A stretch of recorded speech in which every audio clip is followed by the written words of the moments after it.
नमस्कार, जोजोलप्पा एवं स्वागतम। नेपाल भाषा एकाडेमीका निमित्त अनक मिडियाको प्रस्तुति नेवा एफएम 106.6 मेगाहर्ज सुनेर बसिरहनुभएका सम्पूर्ण आदरणीय अभिभावकज्यूहरू र प्यारा प्यारा विद्यार्थी भाइ बहिनीहरूमा कीर्तिपुर नगरपालिकाद्वारा सञ्चालन गरिएको यस रेडियो शिक्षा कार्यक्रममा सदाको बिहिबार झैं आज पनि म तपाईहरूमाझ उपस्थित भइसकेकी छु।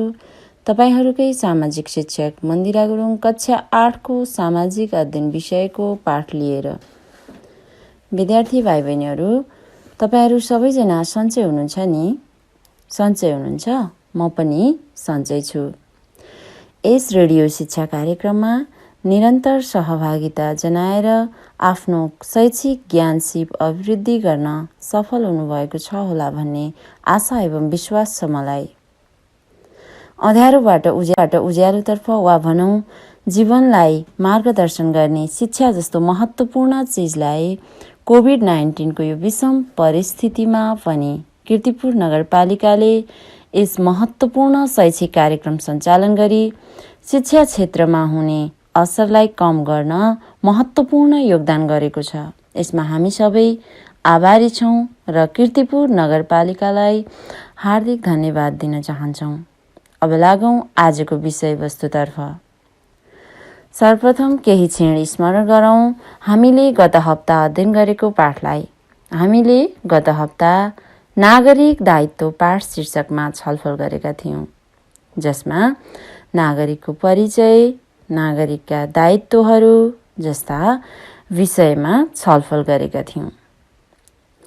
देशमा स्थायी रूपमा बसोबास गर्ने व्यक्ति नागरिक हुन् र नागरिकहरूले कानुनको पालना गर्नु, मताधिकारको प्रयोग गर्नु, कर तिर्नु, विकास निर्माणका कार्यहरूमा सहभागी हुनु, अरूको अधिकारको सम्मान गर्नु, राष्ट्रिय हित विपरीतका कुरामा खबरदारी गर्नु, सार्वजनिक सम्पत्तिको सदुपयोग गर्नु जस्ता नागरिक दायित्वहरूको पालना गर्नु सबै नागरिकको कर्तव्य हो भनी छलफल गरेका थियौँ। हामीले छलफल गरेका यी विषयहरूमा तपाईहरू पक्कै पनि प्रष्ट हुनुभयो होला भन्ने अपेक्षा गरेको छु। आज पनि हामी एकाइ 4 कै नागरिक चेतना अन्तर्गत पाठ 8 व्यवस्थापिका पाठ शीर्षकमा छलफल गर्न गइरहेका छौँ।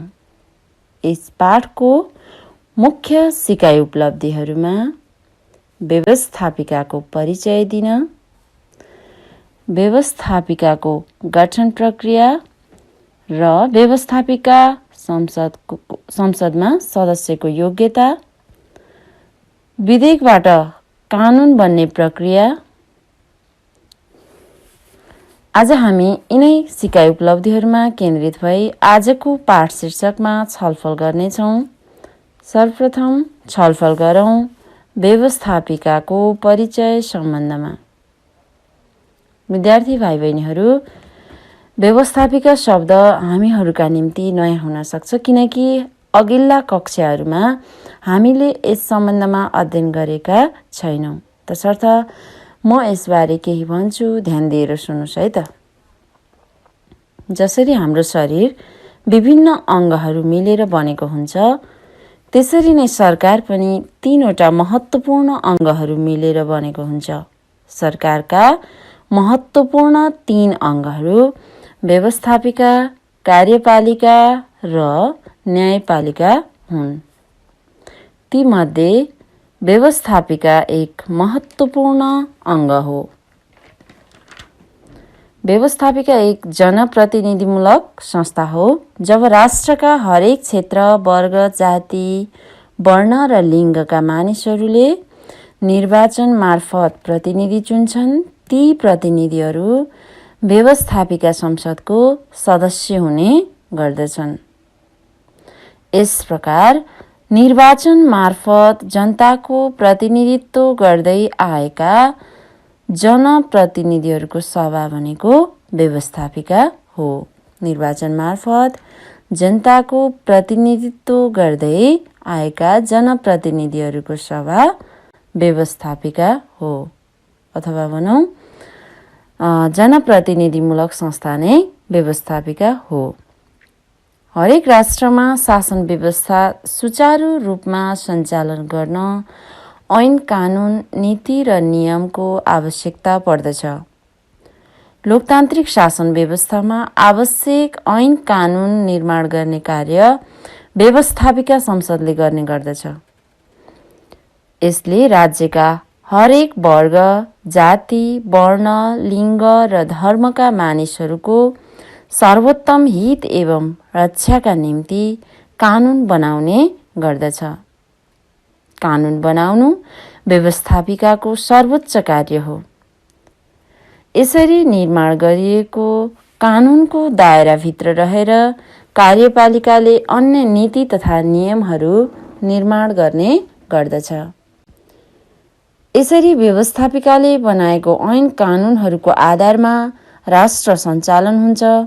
त्यसैले व्यवस्थापिका सरकारको अत्यन्त महत्त्वपूर्ण अङ्ग हो, जहाँ जनताको प्रत्यक्ष सहभागिता हुने गर्दछ। विद्यार्थी भाइ बहिनीहरू, व्यवस्थापिकाको परिचय बुझ्नुभयो नि। अब व्यवस्थापिकाको गठन प्रक्रिया सम्बन्धमा छलफल गरौँ है त। नेपालको संविधानको भाग 8 मा सङ्घीय व्यवस्थापिकाको बारेमा उल्लेख गरिएको छ। सङ्घीय व्यवस्थापिका प्रतिनिधि सभा र राष्ट्रिय सभा गरी 2 सदनात्मक रहने प्रावधान रहेको छ। यसमा प्रतिनिधि सभाको गठनको कुरा गर्दा नेपाललाई भूगोल र जनसङ्ख्याको आधारमा 165 निर्वाचन क्षेत्र कायम गरी प्रत्येक निर्वाचन क्षेत्रबाट 1 जना रहने गरी पहिलो हुने निर्वाचित हुने निर्वाचन प्रणाली बमोजिम निर्वाचित हुने 165 सदस्य हुन्छन्। पहिलो हुने निर्वाचित हुने निर्वाचन प्रणाली बमोजिम कति हुन्छन् त 165 सदस्य हुन्छन्। त्यस्तै सम्पूर्ण देशलाई एक निर्वाचन क्षेत्र मानी राजनीतिक दललाई मत दिने समानुपातिक निर्वाचन प्रणाली बमोजिम निर्वाचित हुने 110 सदस्य हुन्छन्। यसरी प्रतिनिधि सभामा पहिलो हुने निर्वाचन प्रणाली बमोजिम 165 र समानुपातिक निर्वाचन प्रणाली बमोजिम 110 सदस्य गरी 275 सदस्य हुन्छन्। समानुपातिक निर्वाचन प्रणाली बमोजिम हुने प्रतिनिधि सभाको निर्वाचनको लागि राजनीतिक दलले उम्मेदवारी दिँदा जनसङ्ख्याको आधारमा महिला, दलित, आदिवासी जनजाति, खस आर्य, मधेसी, थारू, मुस्लिम, पिछडिएको क्षेत्रबाट समेत बन्द सूचीका आधारमा प्रतिनिधित्व गराउने व्यवस्था सङ्घीय कानुन बमोजिम हुनेछ। त्यसरी उम्मेदवारी दिँदा भूगोल र प्रादेशिक सन्तुलनलाई समेत ध्यान दिनु पर्दछ। भाइ बहिनीहरू, यसमा खस आर्य भन्नाले क्षेत्री, ब्राह्मण, ठकुरी, सन्यासी समुदाय भन्ने सम्झनुपर्छ है त। त्यस्तै राजनीतिक दलले उम्मेदवारी दिँदा अपाङ्गता भएको व्यक्तिको समेत प्रतिनिधित्व हुने व्यवस्था गर्नुपर्छ। यो प्रतिनिधि सभामा राजनीतिक दलले उम्मेदवारी दिँदा अपाङ्गता भएको व्यक्तिको समेत प्रतिनिधित्व हुने व्यवस्था गर्नुपर्छ। प्रतिनिधि सभाको निर्वाचन कानुन बमोजिम 18 वर्ष उमेर पुगेका नेपाली नागरिकहरूको गोप्य मतदानद्वारा हुन्छ। त्यस्तै सङ्घीय संसदमा प्रतिनिधित्व गर्ने प्रत्येक राजनीतिक दलबाट निर्वाचित कुल संसद सङ्ख्याको कम्तीमा 1/3 महिला हुनुपर्ने प्रावधान रहेको छ। सङ्घीय संसदमा कम्तीमा पनि 1/3 महिला चाहिँ हुनु पर्यो। र प्रतिनिधि सभाको कार्यकाल भनेको 5 वर्षको हुन्छ।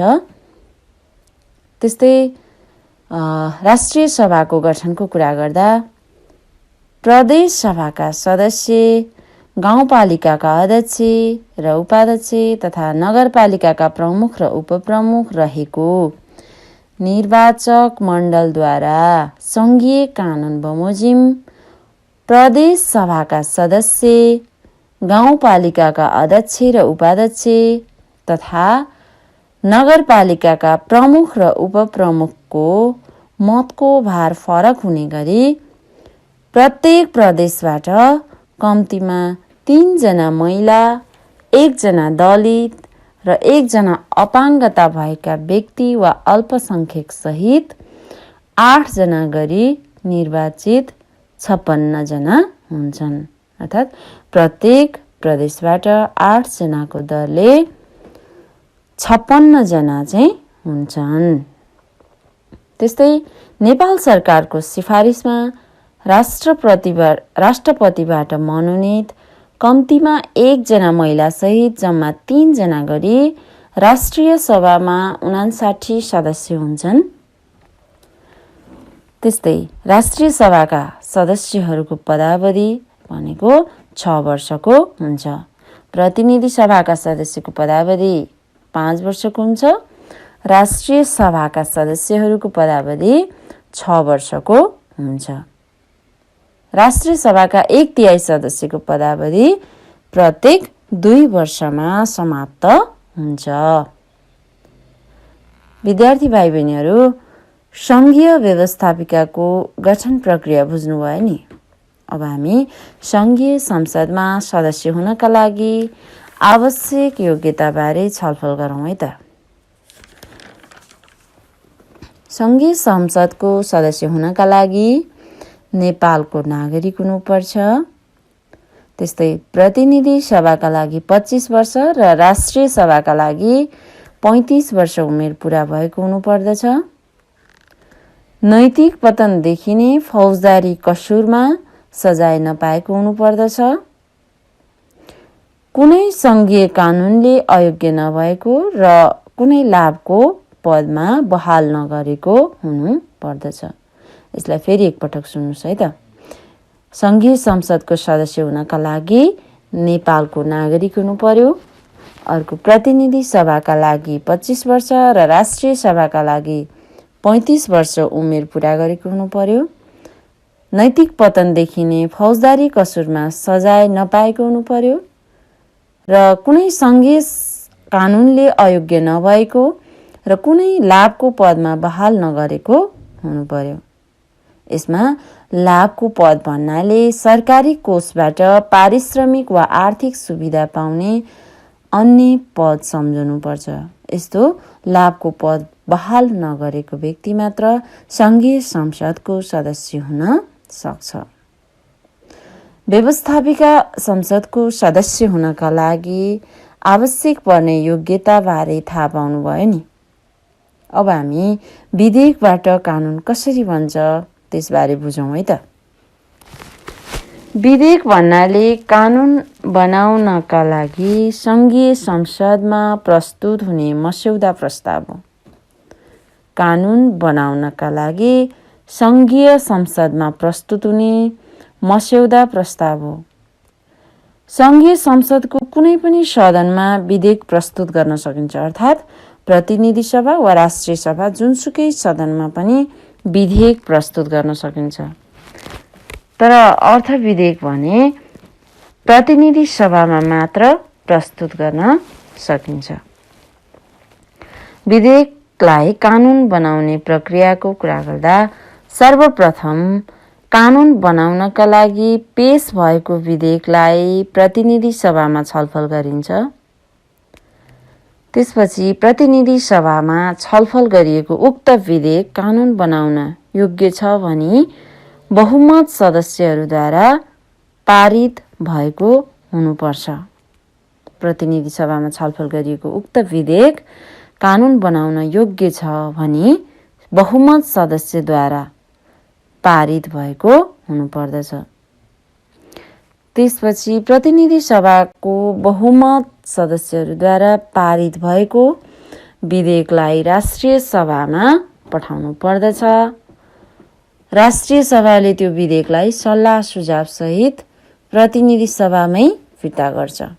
सङ्घीय संसदको सभामुख वा अध्यक्षबाट प्रमाणित विधेयक, उक्त विधेयक दुवै सदनबाट पारित भएपछि उक्त विधेयक प्रमाणीकरणका लागि राष्ट्रपति समक्ष पेश गरिन्छ र राष्ट्रपतिबाट प्रमाणीकरण भएपछि कानुन बन्छ। देशमा कानुन कसरी निर्माण हुँदो रहेछ भन्ने थाहा भयो नि, होइन? अब हामी व्यवस्थापिका संसदले गर्ने प्रमुख कार्यबारे केही क्षण छलफल गरौँ है त। सर्वप्रथम कानुन निर्माण सम्बन्धी कार्य। विशेषतः व्यवस्थापिका संसद सरकारको कानुन निर्माण गर्ने महत्त्वपूर्ण अङ्ग हो। अर्थात् सङ्घीय व्यवस्थापिकाको सबैभन्दा महत्त्वपूर्ण कार्य भनेको देशका लागि आवश्यक कानुनको निर्माण गर्नु हो। त्यस्तै अर्को कार्य भनेको संविधान संशोधन सम्बन्धी कार्य। संविधान संशोधन गर्नु भनेको संविधानको कुनै धारालाई आवश्यकता अनुसार संशोधन वा खारेज गर्नु वा समयअनुसार परिमार्जन गर्दै जानु हो। जनताको माग बमोजिम कति कुरा थप्ने र कति कुरा घटाउनु पर्ने हुन सक्छ। यसरी संविधान संशोधन गर्दा सङ्घीय संसदमा कुनै पनि सदनमा प्रस्ताव पेश गर्न सकिन्छ। यसरी पेश भएको प्रस्ताव सङ्घीय संसदका दुवै सदनमा तत्काल कायम रहेको सदस्य सङ्ख्याको 2/3 सदस्यहरूको बहुमतले स्वीकृत गरी संविधानका धारा संशोधन वा खारेज गर्न सकिन्छ। पेश भएको प्रस्तावलाई चाहिँ सङ्घीय संसदको दुवै सदनमा तत्काल कायम रहेको सदस्य सङ्ख्याको 2/3 सदस्यहरूको बहुमतले स्वीकृत गरेर संविधानको धारा संशोधन वा खारेज गर्न सकिन्छ। यसरी सङ्घीय संसदले देशको संविधान संशोधन गर्ने कार्य गर्न सक्छ। त्यस्तै अर्को कार्य भनेको बजेट पारित गर्ने। देशका लागि वार्षिक बजेट बनाउने कार्य कार्यपालिकाले गर्दछ र सरकारले बनाएको त्यो बजेटलाई व्यवस्थापिकाबाट पास गराउनु पर्ने हुन्छ। त्यसैले बजेट पास गराउने काम व्यवस्थापिकाद्वारा गरिन्छ। त्यस्तै अर्को काम भनेको सरकार गठन गर्ने। जनताले भोट दिएर जिताएका प्रतिनिधिहरू व्यवस्थापिकामा सदस्य बनेका हुन्छन्, अर्थात् सभासद बनेका हुन्छन्। व्यवस्थापिकामा बहुमत प्राप्त गर्ने दलका सदस्यहरूद्वारा मन्त्री परिषद गठन गरिन्छ।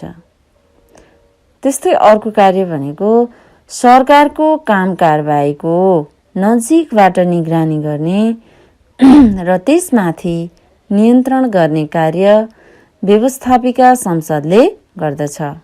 सरकारको काम कारबाहीको नजिकबाट निगरानी गर्ने र त्यसमाथि नियन्त्रण गर्ने कार्य व्यवस्थापिका संसदले गर्ने गर्दछ। त्यस्तै अर्को कार्य भनेको नियुक्तिपूर्व संसदीय सुनवाई गर्ने। संविधानमा संवैधानिक परिषदको सिफारिसमा नियुक्त हुने प्रधान न्यायाधीश, सर्वोच्च अदालतका न्यायाधीश, न्याय परिषदका सदस्य, संवैधानिक निकायका प्रमुख वा पदाधिकारी र राजदूत पदमा नियुक्ति हुनुअघि सङ्घीय कानुन बमोजिम व्यवस्थापिका संसदमा सुनवाई हुने व्यवस्था संविधानमा रहेको छ। व्यवस्थापिका संसदले गर्ने कार्यहरू तपाईहरूले बुझ्नुभयो नि। विद्यार्थी भाइ बहिनीहरू, विश्वका कतिपय राष्ट्रहरूले व्यवस्थापिका संसद सम्बन्धी आफ्नै किसिमका भिन्न भिन्न व्यवस्था गरेका हुन्छन्। राज्यको जनसङ्ख्या, क्षेत्रफल, भौगोलिक अवस्था आदिका आधारमा व्यवस्थापिकाको निर्वाचन प्रक्रिया, सदस्य सङ्ख्या एवं कार्यविधि निर्धारण गरिएको हुन्छ। जुन व्यवस्था एक अर्का राष्ट्रसँग मेल नखान पनि सक्छ। हाम्रो देशको सन्दर्भमा जनताबाट प्रत्यक्ष निर्वाचित तथा राजनीतिक दलद्वारा समानुपातिक मतका आधारमा मनोनित जनप्रतिनिधिहरू व्यवस्थापिकामा रहने व्यवस्था छ, जुन कुरा मैले तपाईहरूलाई अगाडि पनि भनिसकेकी छु। अब हामी कक्षाको अन्त्यतिर आइसकेका छौँ। मलाई आशा छ हामीले आज व्यवस्थापिका पाठ शीर्षक अन्तर्गत छलफल गरेका विषयवस्तुहरूमा तपाईहरू प्रष्ट हुनुभयो होला भनेर। यसमा अझ प्रष्ट हुन तपाईहरूले आफ्नो पाठ्यपुस्तक पनि अध्ययन गर्नुहोला, संविधान पनि अध्ययन गर्न सक्नुहुनेछ र आजकै रेडियो कक्षालाई पनि फेरि दोहोऱ्याएर सुन्न सक्नुहुनेछ। त्यसको लागि तपाईहरूले युट्युबमा जुजु महर्जन टाइप गरी सर्च गर्न सक्नुहुनेछ, जहाँ तपाईहरूले आजसम्मका सबै कक्षाहरू दोहोऱ्याएर सुन्न सक्नुहुनेछ। ल, अब सबैजना गृहकार्य टिपोटका निम्ति तयार हुनुहोस् है त। तयार हुनुभयो नि? ल, 1 नम्बरमा लेख्नुहोस् त। नम्बर 1, विधेयक भनेको के हो? विधेयक भनेको के हो? विधेयक कसरी कानुन बन्छ? नम्बर 2, संघीय व्यवस्थापिकाको गठन प्रक्रिया उल्लेख गर्नुहोस्। नम्बर 3, संघीय व्यवस्थापिकाले गर्ने कार्यहरू बुँदागत रूपमा प्रस्तुत गर्नुहोस्। संघीय व्यवस्थापिकाले गर्ने कार्यहरू बुँदागत रूपमा प्रस्तुत गर्नुहोस्। सबैजनाले गृह कार्य गरेर भ्याउनु भयो नि? गृह कार्य टिपोट गरेर भ्याउनु भयो नि? ल त विद्यार्थी भाइ बहिनीहरू, आजलाई भने हाम्रो निर्धारित समय सकिएको छ। तपाईहरूको आजको सक्रिय सहभागिताको लागि धन्यवाद। अर्को हप्ता बिहिबार पुनः यही समयमा उपस्थित हुने नै छु। तपाईको आजको दिन शुभ रहोस्। नमस्कार, धन्यवाद।